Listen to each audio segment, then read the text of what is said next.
are watching Channel Adrian TV. Yo, YouTube, Rumble, Facebook, wherever you're watching this, welcome back to another Warriors Origin reaction video. And this deals with the Warriors Origin, the storm above Brooklyn, which were the Hurricanes. Now, remember y'all, after I go through each gang in the Warriors series, that a content creator has made in-depth detail about each gang in the Warriors saga. But after we get through with each gang in the series, I will do a full movie reaction video. And I thought it'd be dope to go through every gang first before we watch the movie. And keep in mind, this has nothing to do with the original movie, a play off the same gangs, but the content creator kind of used his imagination with this storytelling. But let's get into the video.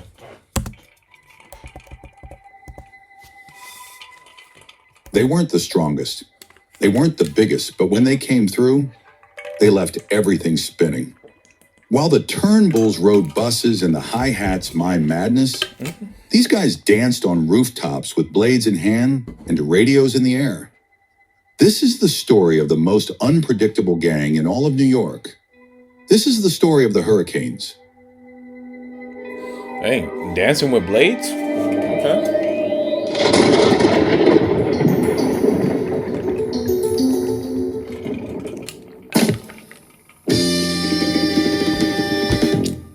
Oh, Spanish Harlem. You hear them before you see them. Salsa in the streets, radios on shoulders, Panama straw brims tilted just right. Red and black button-ups fluttering like flags in the wind. They call themselves the Hurricanes. They weren't the... And y'all know I'm pausing it early, but one of my favorite things about my childhood, I remember growing up, was me and a good friend of mine, we played that Warriors game. I think we beat it in like a few days, but they should remake that game again. Biggest gang. They weren't the loudest, but they had style, swagger, flash, and something more dangerous than muscle or guns: identity. Some say they were sons of immigrants. Some say they were sons of the wind. But everybody knew one thing. When the Hurricanes hit your turf, they didn't ask permission. They left it spinning.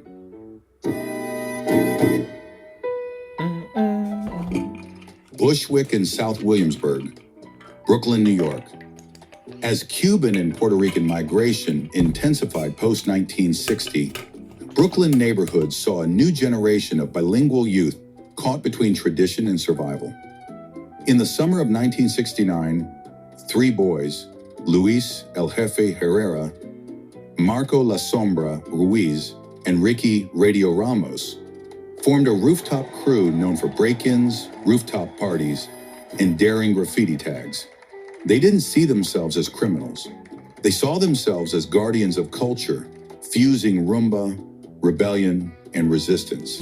And see, that's so dope how they're tying in culture with history, because you got to remember, that's why New York is considered a melting pot. How he talked about the influx of Cuban and Puerto Rican immigrants to New York during that time.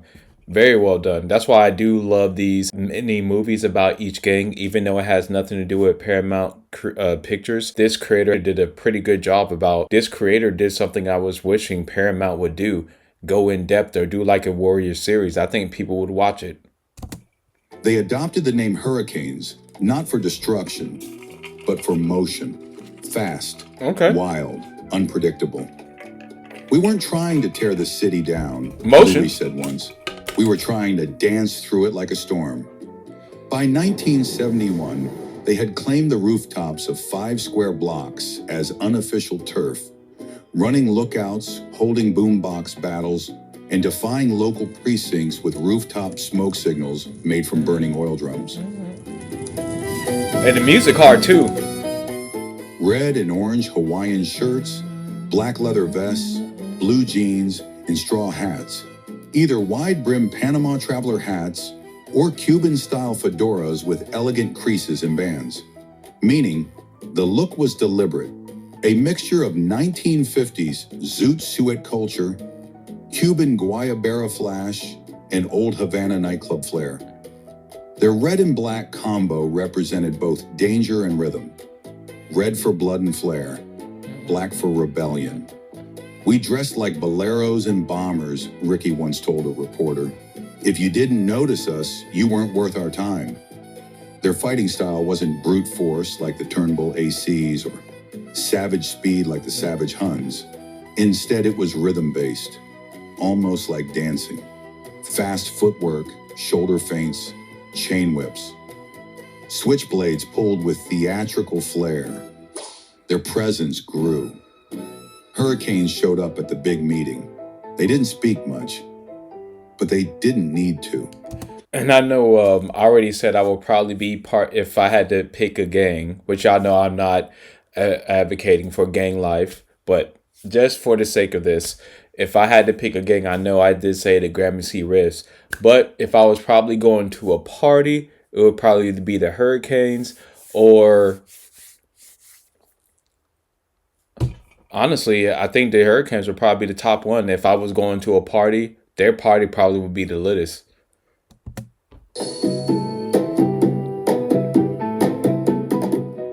By the mid-70s, Brooklyn's gang scene was boiling. The hi-hats moved east. The Savage Huns rolled deeper into Latin blocks. The Electric Eliminators lit up corners with neon arrogance. The Hurricanes didn't flinch. They had rooftops, rhythm, rooftop radios.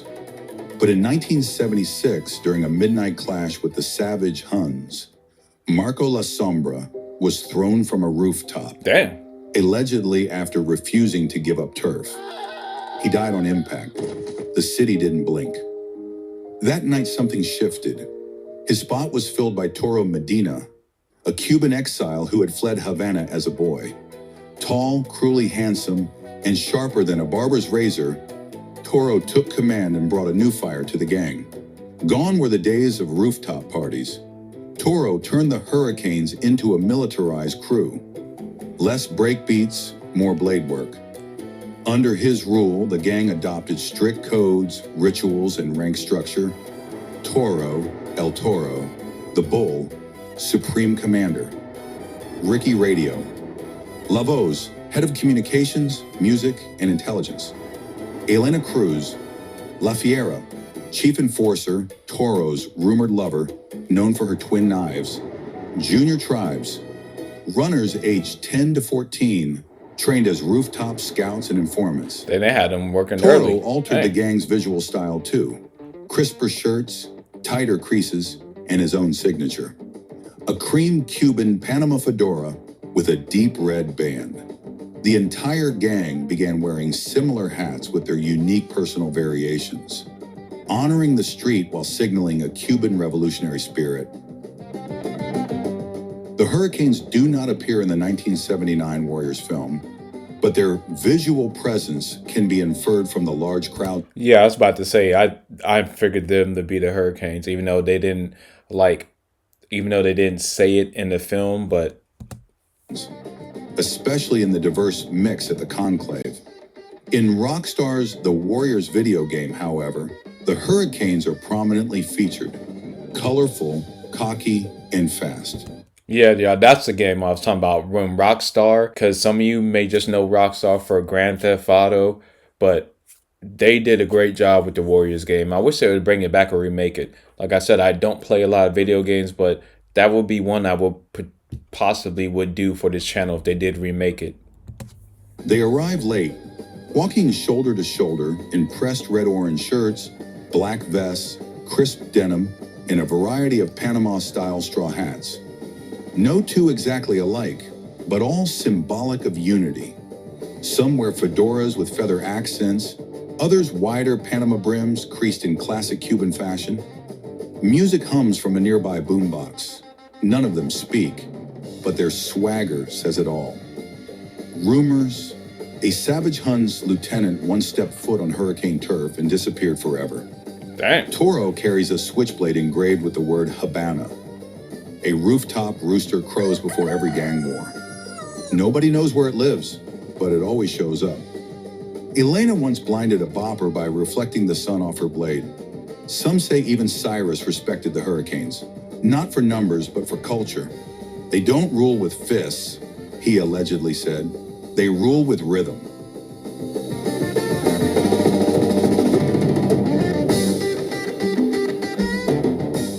Style, rhythm, blood, rooftop battles and silent codes. The Hurricanes weren't just fighters, they were performers of the storm. If you felt the wind tonight, you know what to do. Drop a comment, smash that like button, subscribe to Real Reels, and stay tuned for the next origin story, where every gang has a past and every myth was born on the street. You hear that? Fade out to radio static and a salsa beat. Once again, dope video. And what I like about this series, it kind of shows you why New York is a melting pot. It's enriched with so many different cultures, the Hurricanes, the Boppers, the Turnbull ACs, because at the end of the day, all culture is what a group of people do, and most group of people follow a certain leader. But that's it for this video, and I just want to say I appreciate all the support y'all be giving me in all my videos.